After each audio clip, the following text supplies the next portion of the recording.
পুরুষের প্রধান sexual hormone testosterone. এটি কমে গেলেই পুরুষের যৌন জীবন হয়ে ওঠে ব্যাহত এবং এটি আপনার বৈবাহিক জীবনকে অনেক বেশি দুর্বিষহ করে তোলে এবং যার ফলে দেখা যায় অনেকের কিন্তু ডিভোর্সের দিকে ঝুঁকে যেতে হয়।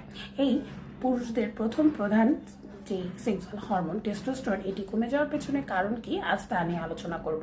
হ্যালো ভিউয়ার্স, আমি ডক্টর খাদিজাতুল কোবরা কথা বলছি আমার verified Facebook page, YouTube channel থেকে, ইনস্টাগ্রাম, টিকটক এবং যারা আমাকে গোল্ডেন অ্যাস্থেটিকের পেজ থেকে দেখছেন সবাইকে জানাচ্ছি অনেক অনেক আমন্ত্রণ। সাধারণত দেখা যায় আপনার দৈনন্দিন খাদ্য তালিকায় সুষম খাদ্যের সমস্ত উপাদানগুলো যদি না থাকে তাহলে কিন্তু আপনার শরীরে প্রথম প্রধান যে সেক্সুয়াল হরমোন পুরুষদের টেস্টোস্টেরন তা কমে যেতে থাকে। আপনাকে দৈনন্দিন খাদ্য তালিকায় প্রোটিন, কার্বোহাইড্রেট এগুলো অবশ্যই রাখতে হবে। আপনি যদি চান যে একটা সুষম খাদ্যের তালিকা তৈরি করতে, তাহলে আপনাকে অবশ্যই ডিম, দুধ, কলা, ডালিম এই সমস্ত খাবারগুলো আপনার খাদ্য তালিকায় রাখতে হবে। এছাড়া দেখা যায় যে আপনারা যারা ল্যাক অফ এক্সারসাইজ বা দৈনন্দিন জীবনে কায়িক পরিশ্রম করা হয় না, তাদের ক্ষেত্রে কিন্তু টেস্টোস্টেরনের মাত্রাটা কমতে থাকে। আপনারা চেষ্টা করবেন দৈনিক অন্তত পক্ষে 30 মিনিট হাঁটাচলা করার, তাতে আপনার কায়িক পরিশ্রম ঠিকভাবে হবে এবং আপনার শরীরে টেস্টোস্টেরন হরমোনের মাত্রাটা ঠিক থাকবে।